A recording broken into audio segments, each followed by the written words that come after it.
আসসালামু আলাইকুম। প্রথম রাউন্ড শেষ হতে না হতেই শুরু হয়ে যাচ্ছে এশিয়া কাপের সুপার 4 পর্ব। সুপার 4 পর্বের প্রথম ম্যাচে শনিবার মুখোমুখি হচ্ছে বাংলাদেশ বনাম শ্রীলঙ্কা দল। একদিন আগেই যেখানে এই শ্রীলঙ্কা দলকে এত সমর্থন দিয়েছে টাইগার ভক্তরা, অথচ একদিন যেতে না যেতেই সেই শ্রীলঙ্কার বিপক্ষে মাঠে নামছে টিম টাইগার্স। যাই হোক, সুপার 4-এ পৌঁছে যাওয়ায় এবার টাইগারদের মূল লক্ষ্য এশিয়া কাপের ফাইনালে ওঠা। পারবে কি টাইগাররা মাঠের খেলায় এবার সমালোচকদের কঠিন জবাব দিতে? আসলে প্রথম রাউন্ডে শ্রীলঙ্কার বিপক্ষে কিছুটা খারাপ করলেও বাকি দুটি ম্যাচে মোটামুটি ভালো খেলেই জয় তুলে নিয়েছিল লিটন দাসের দল। তবে ইন্ডিভিজুয়ালি কিছু ক্রিকেটারের ব্যর্থতায় ভালো খেলেও অনেকটা সমালোচনার মুখে পড়তে হয়েছে পুরো দলকে। তাই সুপার 4-এ যদি সেই ভুলগুলো শুধরে সবাই এক হয়ে মাঠে খেলতে পারে টাইগাররা, তাহলে এবারের এশিয়া কাপের ফাইনালে যাওয়াটা মোটেও অসম্ভব নয় বাংলাদেশের জন্য। এখন কথা হলো, সুপার 4-এর প্রথম ম্যাচে তাহলে কেমন হতে পারে টাইগারদের শক্তিশালী একাদশ? প্রথম রাউন্ডের শেষ ম্যাচে আফগানিস্তানের বিপক্ষে জয় পেলেও সেই ম্যাচে একজন বোলারের বেশ ঘাটতি পরিলক্ষিত হয়েছে সবার চোখে। তাই প্রশ্ন, শ্রীলঙ্কার বিপক্ষেও কি সেই একই একাদশটি মাঠে নামবে team Tigers?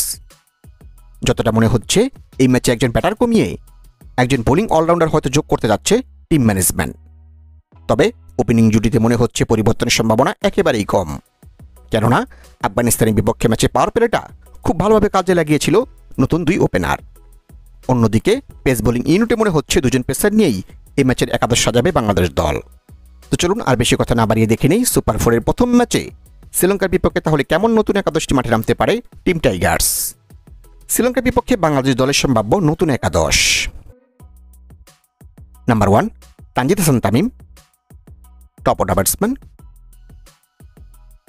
Number 2 Mohammad Saif Hasan, top order batsman. Number 3 Liton Kumar Das, one down batsman and captain.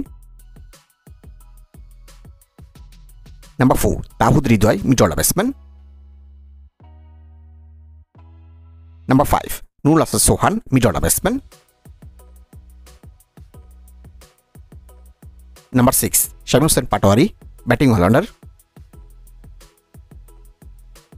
Number 7 Sheikh Mehedi Hasan, bowling allrounder.